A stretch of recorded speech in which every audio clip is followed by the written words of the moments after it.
Thanks for joining us on the Future Food Show. We are really excited to have Doug Evans, author of the Sprout Book and founder of the Sprouting Company, on the show.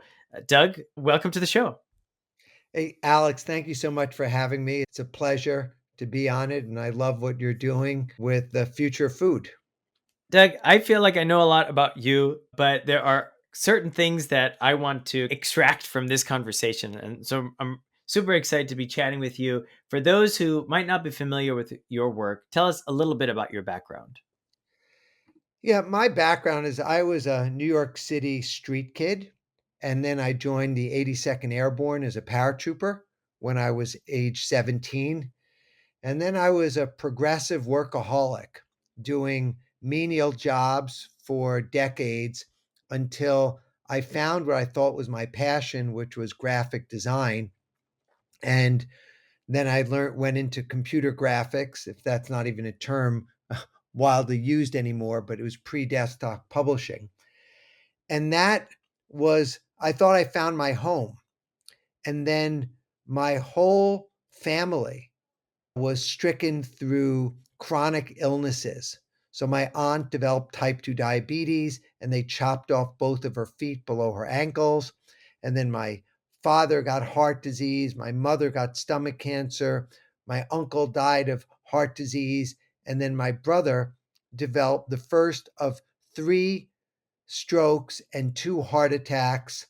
And I thought I was genetically cursed. And that led me to living a raw vegan lifestyle 26 years ago. And then what I realized is that it made so much sense to be eating food that was fresh, ripe, raw, living, fruits, vegetables, seeds, nuts, seaweeds, and sprouts, that I went all in. And within a 2-week period, I was living that lifestyle. But it was really hard because there was nothing really available. So my partner and I started a little business in New York City called Organic Avenue. And the vision for that company was everything would fit into that framework, that we could eat, that we could put our guard down. We could pick up anything out of any refrigerator, off of any shelf, and we would know that it was clean and fresh and organic and plant-based and raw. And we wouldn't even use sweeteners. Like we would make homemade date paste in order to sweeten something if we needed to. And I ran that business as CEO for 10 years, and we sold that to private equity in 2012. And then I really loved juice, and I felt that there weren't too many healthy alternatives to water, that I didn't drink energy drinks, I didn't drink soda, I didn't drink milk or dairy products or coffee. And I really loved juice. And I thought it was really difficult to make fresh juice, and that the average person who had a home juicer was only using it once or twice a month because of the friction involved. But if they had an espresso machine, they would use that once or twice a day. So, having made many juices with many different types of juicers over a decade period, I had this idea of creating something like an espresso machine, but for cold pressed juice. And so I built a prototype. I went to Silicon Valley, and unanimously, every person that tasted our product was just blown away. And the alternatives were all juice that's in a bottle was pasteurized, either with thermal or non-thermal technology, and as soon as you applied that pasteurization process, it would denature the enzymes, the vitamin C's, the antioxidants, and the product would be bland. But our product was just 100% no additives, no preservatives, fresh cut produce placed into a cheesecloth-like bag with an outer carrier. And when you put that into the press with enormous force, it would extract all of the water molecules out of the cytoplasm and you would get a cold pressed fresh juice on demand in 2 minutes. And that I did that for a few years, and that business came under attack because the business world, who is still eating McDonald's and drinking coffee, and their feeling of luxury was Starbucks, decided that there was no way any savvy investor or sophisticated investor would put $100 million into a juicer or an automated juice company. And they came up with this ridiculous angle that you could squeeze the pack by hand, which of course you could squeeze the pack by hand. We never said this is a squeeze proof pack. We designed it so it could be squeezed, but we also designed a machine to make the experience elegant, automatic, and safe. And so they attacked the business, and literally the business was fragile. And the investors, excluding me, decided to shut the business down, return capital, and go do something else. And there was a whole bunch of gotcha media, poor reporting, half truths. And that led me to saying, I'm done. Like these people, like this was a great product. We sold over 1 million packs of juice. The people bought the machine, were using it 9.2 times a week. So the lifetime value was thousands of dollars, like close to $8,000. And people were spending $4,000 a year, and they loved it. But I was just done. So I decided to find a place to live that I would be at peace and in nature. So I moved to a little town called Wonder Valley near Joshua Tree. I found hot springs, and I set up my Burning Man yurt. So I was very content living in a yurt, filling up a cowboy tub with a garden hose that was being plumbed from the hot springs. And the only problem I had was that there were no places to buy food, no farmers markets, no restaurants, no health food stores. So, for the first time in my life, I was having this existential food crisis, that there was no food for me. And then, like, I'm scratching my head and I'm thinking, what could I do? And I'm asking the universe for guidance. And then it came to me that I could sprout. And I'd been sprouting for 30 years, but I always thought of sprouts as a garnish or a side dish. I never thought of sprouts as a food source. And, the rest is history, Alex. You mentioned yourself, you described yourself as a workaholic. Where do you think that drive comes from? It could be from not having a lot when I grew up. So, growing up lower middle class and also being surrounded by upper middle class, if not uber wealthy, Being in New that York. in New York, yeah. Yeah. In New York, in the city and in suburbs, there were 5 million, 10 million, $20 million mansions and estates, and people had chauffeured cars and private chefs. And we were scrambling and fighting over cutting up one chicken into quarters.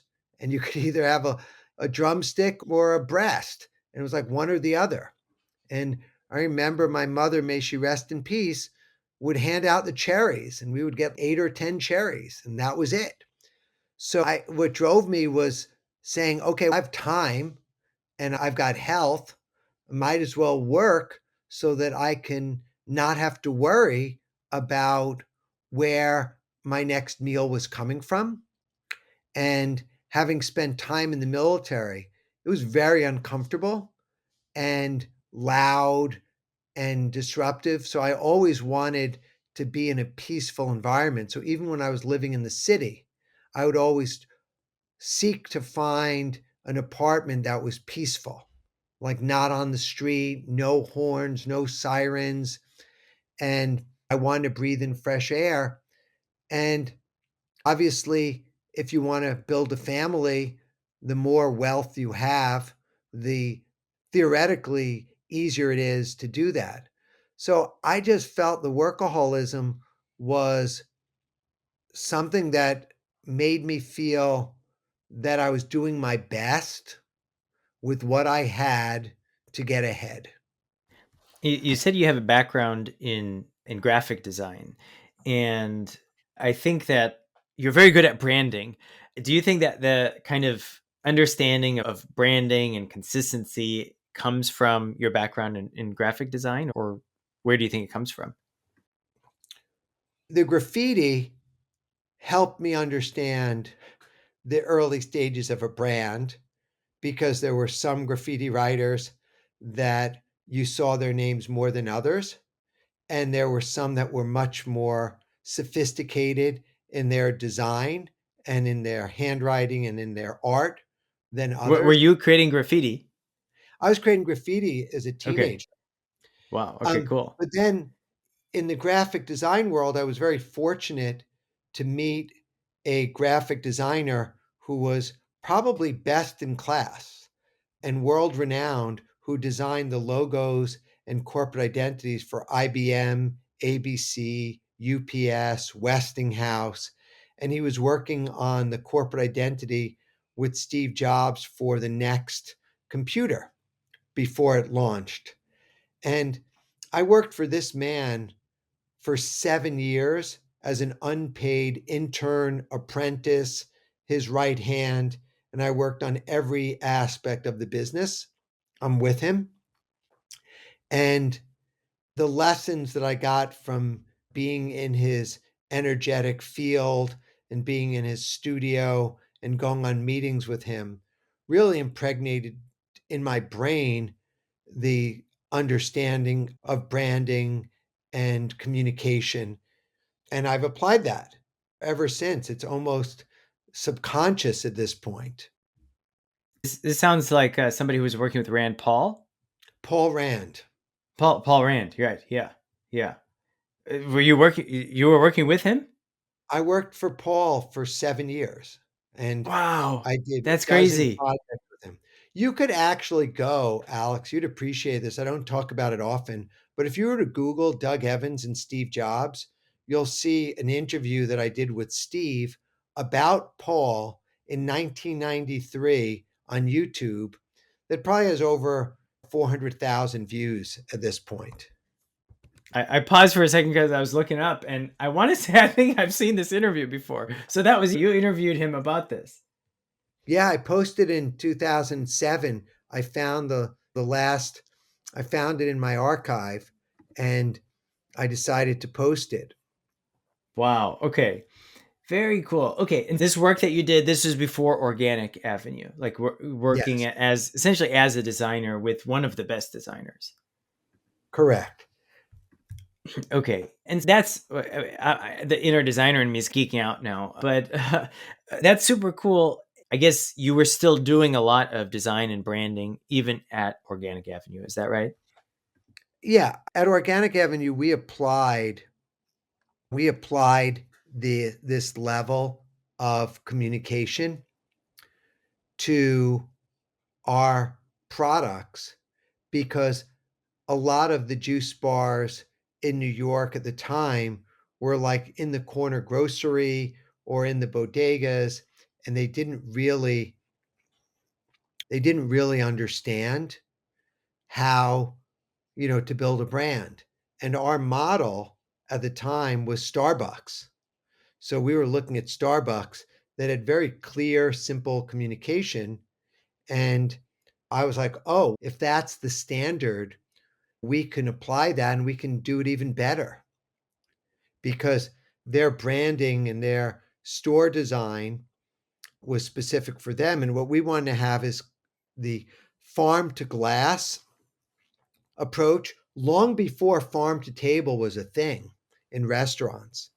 And we would curate every aspect of it, but have clear communication. And I remember, our logo, which was in a circle, the was being able to be seen, from all over New York. And we made a branding decision that we weren't going to use single use plastic bags. And because our product was heavy, we couldn't use paper bags. So in 1999, we made the decision to only use reusable bags. And by 2002, 2003, we were giving out tens of thousands of these Organic Avenue reusable bags that became omnipotent. And you couldn't walk down a major street or a major avenue in New York without seeing the branding. Wow. Okay.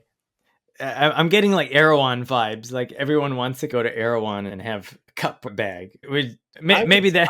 I, Yeah. I would say we were bigger than Air One from a branding perspective, and we were very Air One has a wide range of products, and we were very niche. But Air One is a phenomenon, and it's a social place. And I would say what Air One did right that we didn't do is we probably underpriced all of our products because if you looking back now, we had no additives, we had no fillers, we had no preservatives. Everything was made with 100% fresh organic produce. And as a result, we underpriced everything. At Air One, they have no problem charging what they think something is worth and putting in enough margin for them to have a sustainable franchise. And I And it think that's a works. big Yeah. difference. Yeah, it worked for them. Yeah. I wish I would have known more about Air One then than I did now. And what year did Organic Avenue start? We started planning it in 2009, but we really started take off in 2002. It started in 1999. 1999. Interesting. Okay. Wow. Okay. This is a really interesting kind of backstory. You mentioned sprouting and how you came upon sprouting. Tell us about the book. Where does the book come into place? And did you always have the idea for the book as a preface to the company, or tell us a little bit more about the book? Although I had been sprouting for 30 years, I didn't know that much about sprouts, and I always treated sprouts as a stepchild and as a garnish or a side dish. And now in my world, like I think a stepchild is a love child, and I don't like the term, right? So I won't even use the term, but that's just where my head was at then. And when I started to live on sprouts exclusively, and I was consuming thousands of calories a day from the sprouts that I was growing in 1 cubic foot, it was beyond fascinating. It was mind boggling.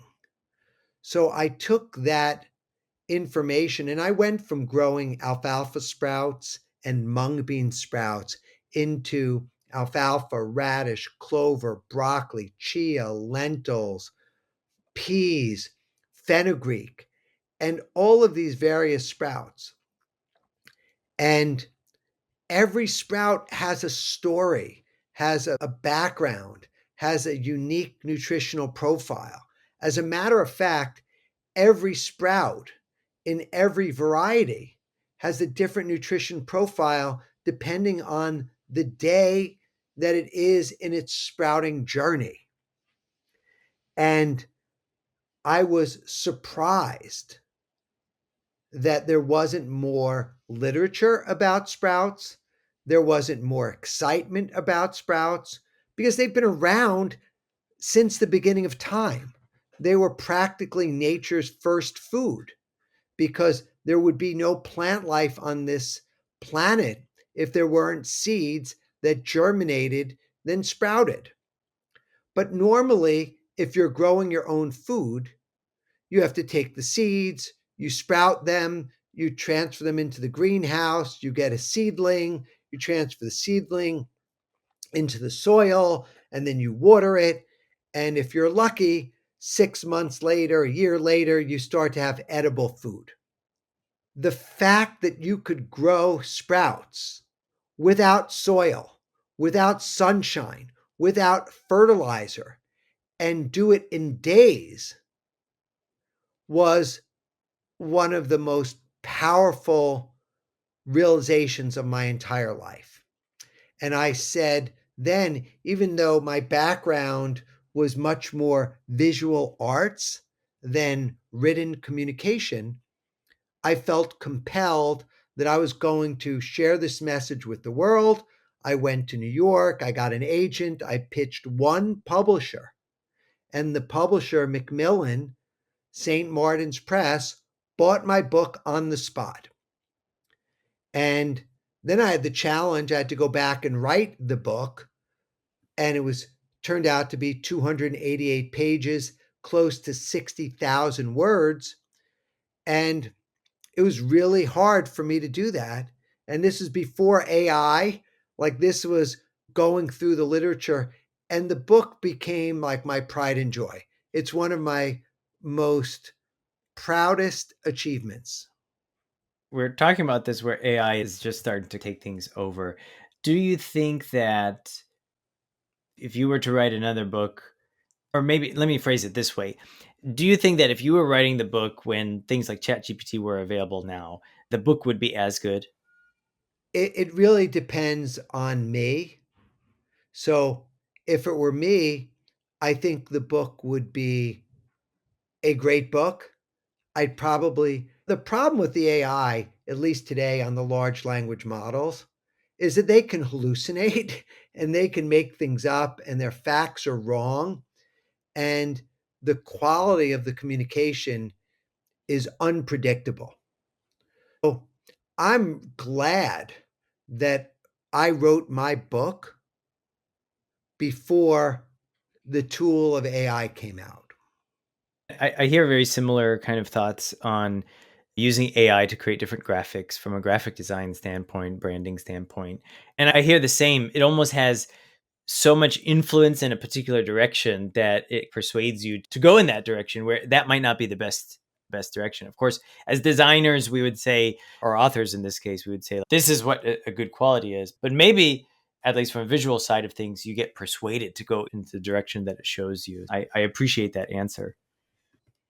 Yeah, that's the honest truth that I feel that there would be advantages to it, but disadvantages. But you never know who's doing what, where, when in the era of AI. And so I think there will be a delineation in all written communication as to this was this before or after AI models. Yeah, that's a good point. We might also see different types of works appearing quite similar because they were made post AI.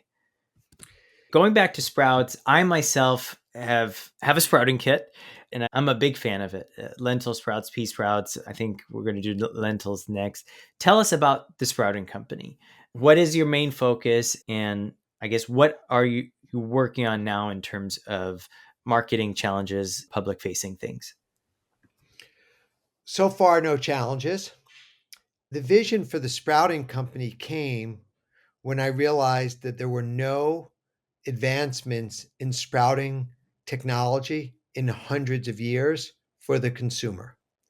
That people were still using mason jars and cheesecloth as the primary tools of the trade. And if you zoom in on that, the mason jar was designed for sprouting and canning, and the shape of the bottle actually, when turned at the angle that's ideal for sprouting, actually collects water in the curve. And cheesecloth was designed for making cheese. And when you're sprouting, you're constantly washing and rinsing, and the sprouts are shedding, also known as exudate, their biofilm off of it. And the cheesecloth actually collects that. So the microbial levels in the cheesecloth are greater than I would like. And the other alternatives, people that I've used, were plastic and window screen mesh, which also collected bacteria and exudate. And I don't like plastic to come in contact with my sprouts. So when I looked at the aesthetics and I looked at it, that was something that I thought, wow, no one has really given the love to these sprouts that they need. So I'm going to design something that's going to be bigger, that's going to be beautiful, that's going to be highly functional in terms of drainage, airflow, air exchange, and that would be sanitary. So the filter that we make is stainless steel, rust proof, dishwasher safe. You could scrub it and easy to clean, big criteria. And so that was the beginning of the hardware journey. And Alex, I know you're a product guy. We have a whole roadmap of products. So this is our 1.0 product.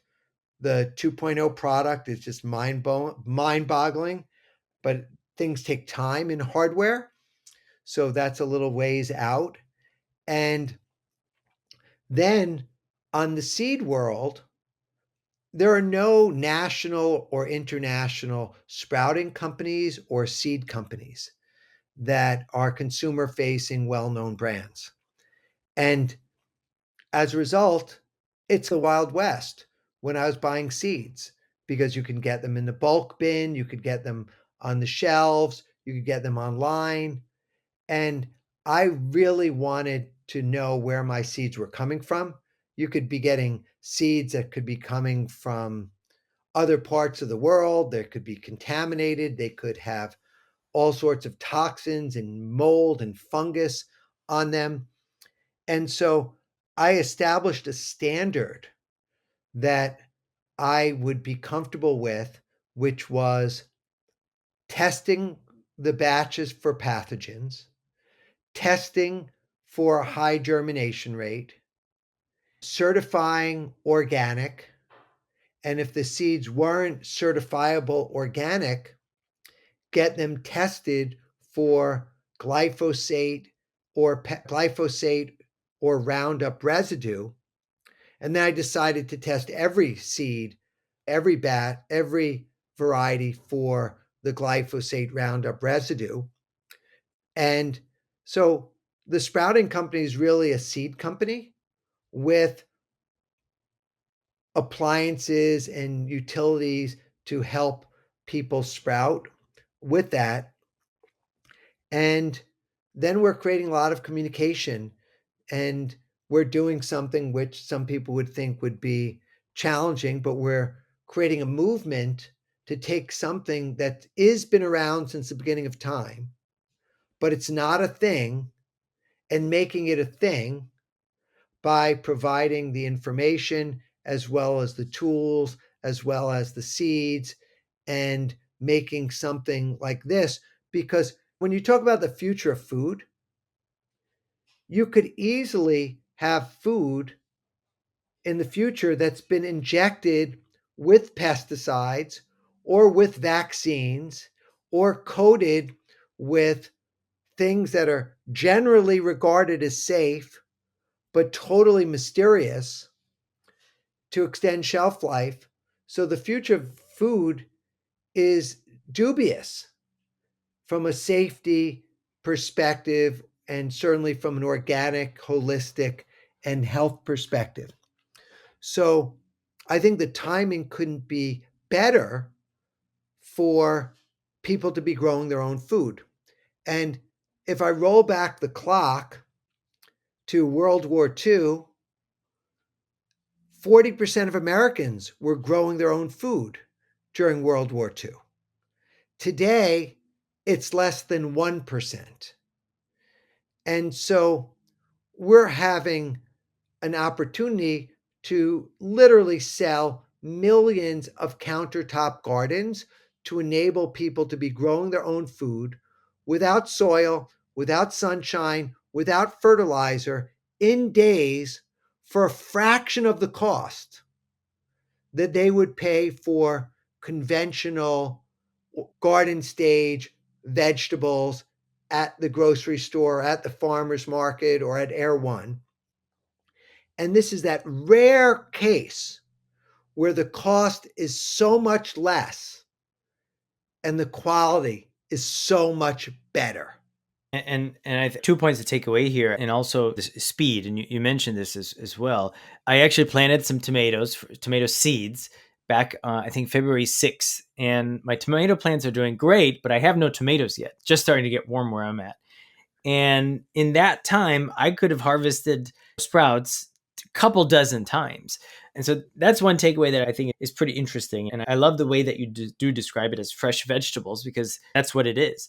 And another kind of mind opening kind of, or eye opening moment is that when you are talking about the future of food, it does seem, and at least on this show, we've talked a lot about how do we create meat without the animal? How do we create honey without the bee? That kind of thing. But in reality, maybe the future of food is something where we do need to step back and look at what's in front of us and maybe optimize that process. And I think that's what the Sprouting Company is doing, which is pretty fascinating. Yeah, I think we're working on many fronts, and I agree with you. Before this call, we were talking about cultured meat and how you tried cultured meat. Tell us about that story and what you generally think about technologies like cultured meat. I've actually tasted cultured products twice. I think I was one of the first people to taste modern Menno's steak chips almost 10 years ago. So before they pivoted to doing more fabrics and more fashion oriented, they were doing a steak chip, so I tasted that. And then I tasted the Just Foods chicken just last week in Los Angeles at a gala. Josh Tetrick was demoing it, and it tasted like chicken. And what I will tell you is that I don't eat meat, and I had no ethical concerns with sampling this. And I think from a perspective of cultured meat versus factory farmed or even grass fed meat, I won't eat any of those products as a food source. And I don't believe meat is healthy. And so I won't eat them. For the people who want to eat meat, having cultured meat is potentially better on a environmental footprint, on a scalability footprint, and clearly from the ethical footprint. So there's a lot of advantages to that, and for those people who want to eat meat. From comparing the plant-based meats versus the cultured meats, I don't eat the plant-based meats either. And but if I was going to eat them, I would eat the plant-based meats because I do think they are healthier than the cultured meats. Yeah. That's my little feeling, and I know that this podcast is all about cultured meat. So the and the future of food. So I think environmentally, big win.